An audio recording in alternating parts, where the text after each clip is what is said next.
Assalamualaikum. Halo semua.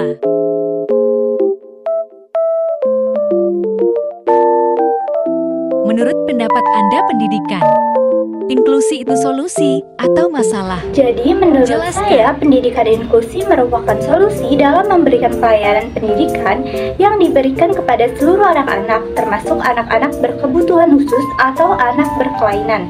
Pendidikan inklusi hadir sebagai solusi alternatif untuk mengatasi masalah sosial anak penyandang disabilitas. Sekolah inklusi memberi kesempatan kepada anak berkebutuhan khusus dan kurang mampu untuk menempuh pendidikan lanjutan. Namun, terdapat beberapa tantangan yang harus dihadapi dalam menerapkan pendidikan inklusi, seperti terbatasnya pengetahuan tenaga pendidik, hambatan aksesibilitas, keterbatasan sumber belajar, dan keterbatasan finansial. Oleh karena itu, diperlukan upaya dalam menjawab tantangan sekolah inklusi agar pendidikan inklusi dapat berjalan dengan baik. Beberapa solusi yang dapat dilakukan adalah pelatihan kepada guru kelas, pendanaan, dan juga lain-lain. Jelaskan dua pengertian pendidikan.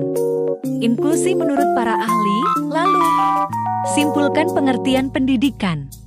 Inklusi menurut pendapat sendiri. Nida mendefinisikan pendidikan inklusi yaitu sistem penyelenggaraan pendidikan untuk peserta didik yang punya keterbatasan tertentu dan peserta didik lainnya yang dijadikan satu dengan tanpa menimbang keterbatasan masing-masing. Staub dan Peck menjelaskan pendidikan inklusif yaitu menempatkan anak berkebutuhan khusus baik ringan, sedang maupun berat secara penuh di kelas umum atau reguler. Nah, jadi dapat disimpulkan bahwa pendidikan inklusi adalah sebuah pelayanan pendidikan yang memberikan kesempatan bagi seluruh anak termasuk anak-anak berkebutuhan khusus atau anak-anak berkelainan untuk belajar bersama-sama dengan anak-anak yang normal di sekolah reguler. Apa perbedaan antara tuli dan tunarungu? Perbedaan antara tuli dan tunarungu.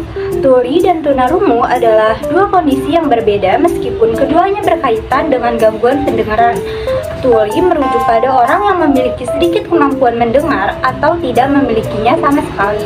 Sedangkan tunarungu adalah istilah medis untuk gangguan pendengaran dan dianggap lebih sopan, halus, dan formal menurut Kamus Besar Bahasa Indonesia. Tuli menggunakan bahasa isyarat untuk berkomunikasi, sedangkan tunarungu dapat berkomunikasi secara lisan atau menggunakan alat bantu dengar. Tuli merupakan istilah budaya atau cara berkomunikasi yang berbeda, sedangkan tunarungu adalah istilah medis untuk menggambarkan keterbatasan dari sebuah fungsi. Perkenalkan nama sendiri melalui bahasa isyarat. Sibi.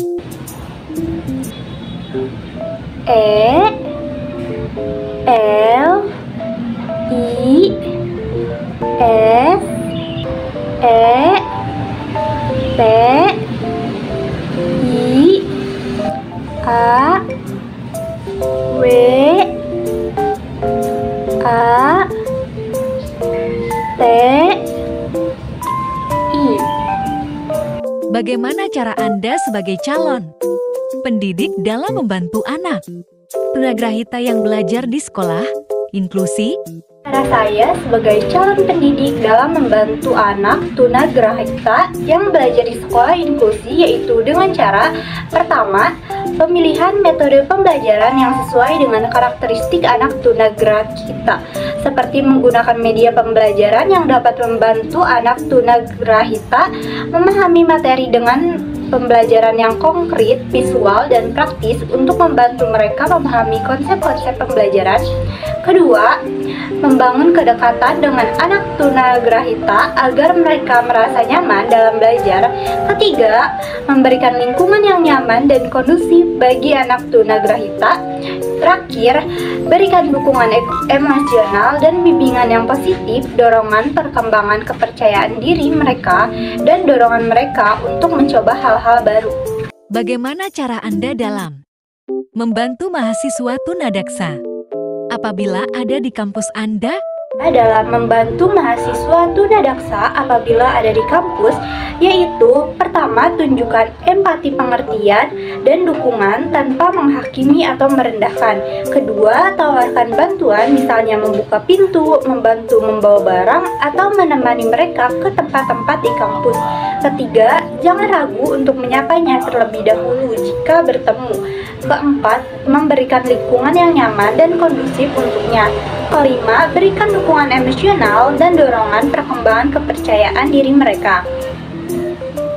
Jelaskan klasifikasi anak tunalaras. Ada gangguan perilaku serius. Ini adalah kategori umum yang mencakup berbagai gangguan perilaku serius yang dapat mempengaruhi anak-anak. Beberapa contoh gangguan ini termasuk gangguan perilaku konduktual, gangguan oposisi, gangguan perilaku meledak, dan gangguan perilaku agresif.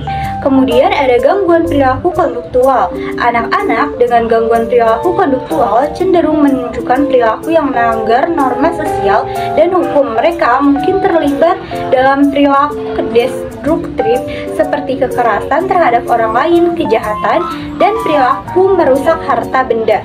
Kemudian ada gangguan perilaku oposisional. Anak-anak dengan gangguan perilaku oposisional sering menunjukkan pola perilaku yang melawan atau mendevian seperti penolakan terhadap otoritas, perilaku berkelahi, dan argumen yang berlebihan.